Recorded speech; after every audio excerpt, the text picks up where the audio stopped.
어떤 암에 걸리면은 그 입안에서 면봉으로 쉽게 채취할 수 있는 모노사이트, 그 식세포인데 이것이 매크로파지라든가 혹은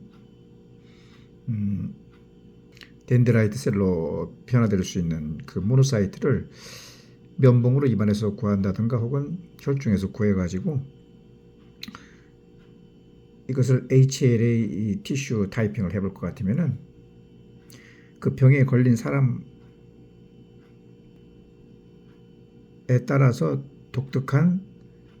그 조직의 아미노 애시드 그 배열을 찾아낼 수가 있다. 이것은 본인 것이 가장 좋지만은 가장 유사한 것이 부모나 형제다. 그러나 부모나 형제도 없을 수가 있을 때는 외국에서 가장 비슷한 것을 찾아갈 수가 있는데 그런 그 골수은행에서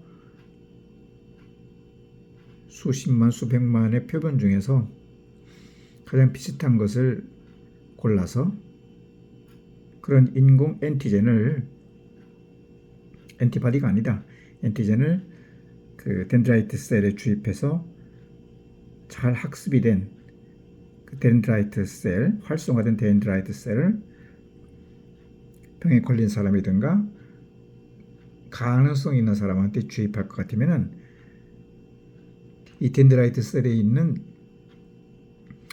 그 T셀을 액티베이팅 시킬 수 있는 여러 가지 즉 T셀을 액티베이션,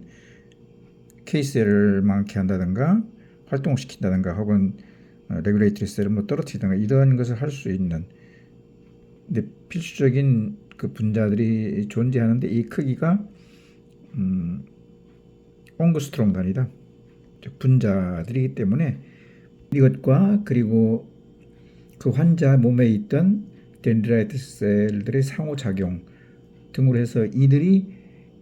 T셀로 가가지고 프레젠테이션 하는 여러 가지 과정에 관여해가지고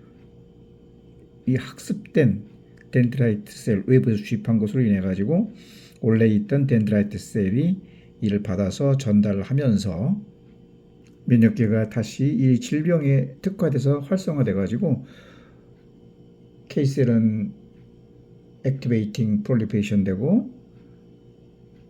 B셀은 엔티바이들을 새로 왕성하게 만들어서 암을 공격할 수가 있는 것이다. 혹은 또 이제 다른 방법으로서 제노믹 그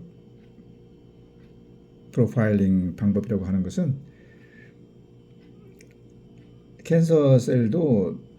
안 죽는 게 아니라 죽을 것이다.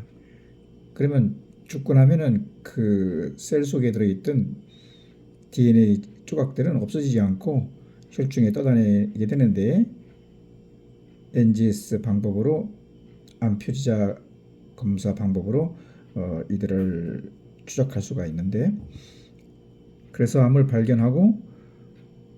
그 유전자 변형이 몇 개가 되어 있는가 뭐 10개냐 20개냐 혹은 3세대 항암제를 쓸 수 있게끔 50개 이상 이렇게 변형됐느냐를 측정할 수가 있다. 그럼 그 사람 보면은 이 질병에 대한 항체가 형성되어 있다든가 이것을 채취해서 쓸 수도 있고 혹은 이미 여러 가지 암을 억제하는 후보물질들이 많은데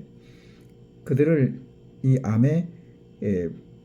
연구해가지고 나온 후보물질들을 이 엔티바디와 같은 형태로 넣어서 이런 것을 채취하고 또 액티베이팅 시키고 그리고 증식해가지고 다시 재주입하는 방법으로 암 후보물질이 들어가서는 그 암을 죽일 수 있는 후보물질이 들어가서는 암을 죽일 것이고 엔티바디가 다행히 있다면은 그 엔티바디가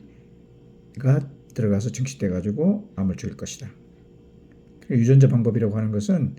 정확하게 그 암을 죽일 수 있는 후보 물질이나 엔티바디를 이용하는 것이고 HLA 방법이라고 하는 것은 그 인공 HLA를 주입해가지고 잘 교육된 덴드라이트 셀의 그 T셀을 활성화시키는 물질들과 그 몸 안에 있던 TC셀, 덴드라이트 셀의 그 T세포를 활성화시키는 물질들을 대량으로 많이 넣어가지고 또 활성화시켜 넣어가지고 면역계가 다시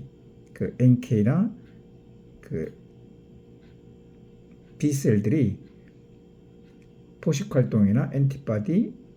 생성을 많게 해가지고 암을 치료하는 방법이다.